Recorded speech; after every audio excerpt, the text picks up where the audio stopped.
Hi hello ನಮಸ್ತೆ.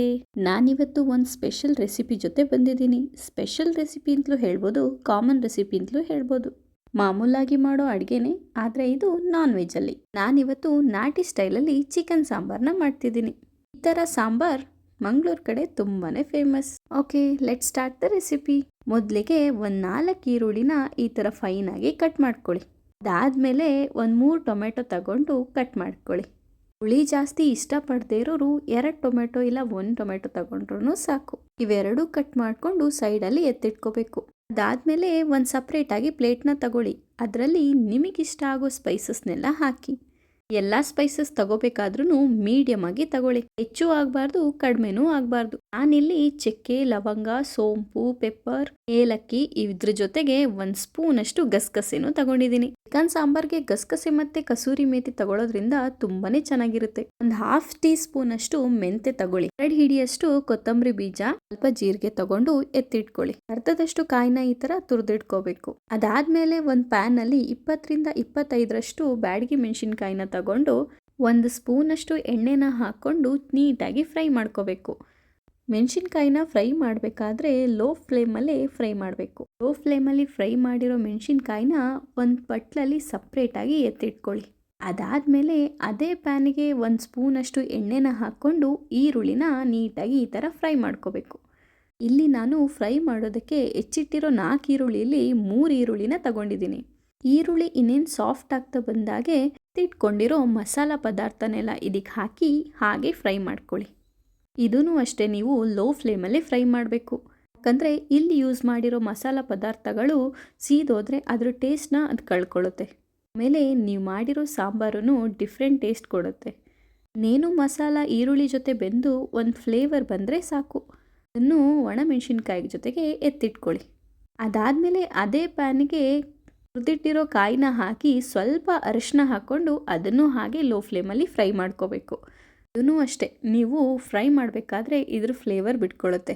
ಇಷ್ಟಾದರೆ ಸಾಕು, ನೀವು ಇದನ್ನು ಎತ್ತಿಟ್ಕೋಬೇಕು. ಫ್ರೈ ಮಾಡಿರೋ ಪದಾರ್ಥಗಳು ಬಿಸಿ ಇರೋದ್ರಿಂದ ಇದನ್ನು ಸ್ವಲ್ಪ ಆರೋದಕ್ಕೆ ಬಿಡಿ. ಆದಮೇಲೆ ಸ್ವಲ್ಪ ಟೊಮೆಟೊ, 10 ಕಾಳಷ್ಟು ಬೆಳ್ಳುಳ್ಳಿ ಹಾಗೂ 1 ಹಿಡಿಯಷ್ಟು ಕೊತ್ತಂಬರಿ ಸೊಪ್ಪನ್ನ ತಗೋಬೇಕು.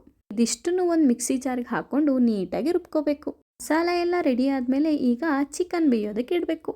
ಇಲ್ಲಿ ಒಂದು ಕುಕ್ಕರಿಗೆ 2 ರಿಂದ 3 ಸ್ಪೂನಷ್ಟು ಎಣ್ಣೆನ ತಗೊಂಡು ಸ್ವಲ್ಪ ಈರುಳ್ಳಿ ಹಾಗೂ ಸ್ವಲ್ಪ ಟೊಮೆಟೊನ ಹಾಕಿ ನೀಟಾಗಿ ಫ್ರೈ ಮಾಡ್ಕೋಬೇಕು. ಇಲ್ಲಿ ಕುಕ್ಕರಲ್ಲಿ ಚಿಕನ್ನ ಬೇಯಿಸ್ತಿರೋದ್ರಿಂದ ಮೊದಲೇ ಎಲ್ಲ ಮಸಾಲ ಹಾಕೋ ಅವಶ್ಯಕತೆ ಇಲ್ಲ.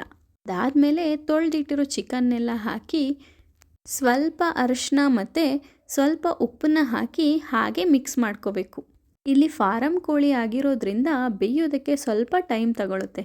ಒಂದ್ಸಲ ಉಪ್ಪನ್ನು ಹಾಕ್ಕೊಂಡು ಈ ಥರ ನೀಟಾಗಿ ಮಿಕ್ಸ್ ಮಾಡ್ಕೊಳ್ಳಿ. ಆಮೇಲೆ ಮೊಟ್ಟೆನ ಹಾಕಿ ಹಾಗೆ ಮೇಲಿಂದ ಮೇಲೆ ಮಿಕ್ಸ್ ಮಾಡಿ, ಇಲ್ಲಾಂದರೆ ಮೊಟ್ಟೆ ಒಡೆದೋಗುತ್ತೆ. ಇದಿಷ್ಟು ಆದಮೇಲೆ ಸ್ವಲ್ಪ ನೀರನ್ನು ಹಾಕಿ ಲಿಡ್ನ ನೀಟಾಗಿ ಮುಚ್ಚಿ. ಕುಕ್ಕರಲ್ಲಿ 3 ವಿಸಿಲ್ ಆದಮೇಲೆ ತನ್ನಷ್ಟಕ್ಕೆ ತಾನಾಗಿ ವಿಸಿಲ್ ಹಾರಕ್ಕೆ ಬಿಟ್ಟು ಲಿಡ್ನ ಓಪನ್ ಮಾಡಿ. ಅಷ್ಟರಲ್ಲಿ ಚಿಕನ್ ಬೆಂದಿರುತ್ತೆ. ಅದಾದಮೇಲೆ ನೀವು ರುಬ್ಬಿಟ್ಕೊಂಡಿರೋ ಮಸಾಲನೆಲ್ಲ ಹಾಕಿ ಅವಶ್ಯಕತೆಗೆ ಬೇಕಾಗಿರೋ ನೀರನ್ನು ಹಾಕಿ ಇನ್ನೊಂದ್ಸಲ ನೀಟಾಗಿ ಮಿಕ್ಸ್ ಮಾಡ್ಕೋಬೇಕು. ಹಾಕಿರೋ ಮಸಾಲ ಮಿಕ್ಸ್ ಮಾಡ್ಕೊಂಡ್ಮೇಲೆ ಉಪ್ಪಿನ ಅವಶ್ಯಕತೆ ಇದೆಯಾ ಇಲ್ವೋ ಅಂತ ನೋಡಿಬಿಟ್ಟು ಇನ್ನೊಂದ್ಸಲ ಉಪ್ಪು ಬೇಕಾದರೆ ಆ್ಯಡ್ ಮಾಡ್ಕೊಳ್ಳಿ. ಉಪ್ಪಿಟ್ಟಿರೋ ಮಸಾಲ ಹಾಕಿದ್ಮೇಲೆ ಇನ್ನೊಂದ್ಸಲ ವಿಸಿಲ್ನ ಕೂಗಿಸ್ಕೊಳ್ಳೋ ಅವಶ್ಯಕತೆ ಇಲ್ಲ, ಹಾಗೆ ಬೇಯಿಸ್ಕೊಂಡ್ರೆ ಸಾಕು. ಇಲ್ಲಿ ನಾನು ಫಾರಂ ಕೋಳಿ ತಗೊಂಡಿದ್ದೀನಿ. ನೀವು ಬಾಯ್ಲರ್ ಚಿಕನಲ್ಲೂ ಸಮೇತ ಇದೇ ಥರ ಸಾಂಬಾರನ್ನ ಮಾಡ್ಬೋದು, ಆದರೆ ವಿಸಿಲ್ ಹಾಕಿಸ್ಕೊಳ್ಳೋ ಅವಶ್ಯಕತೆ ಇರಲ್ಲ.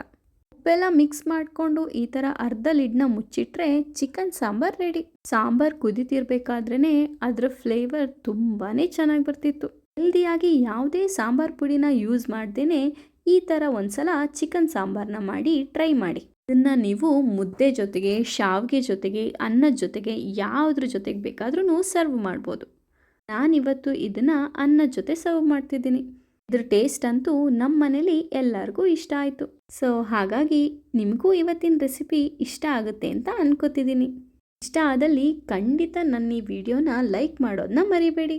ನನ್ನ ಈ ವಿದ್ಯಾ ವ್ಲಾಗ್ಸ್ ಚಾನಲ್ನ ಸಬ್ಸ್ಕ್ರೈಬ್ ಮಾಡಿ. Thank you.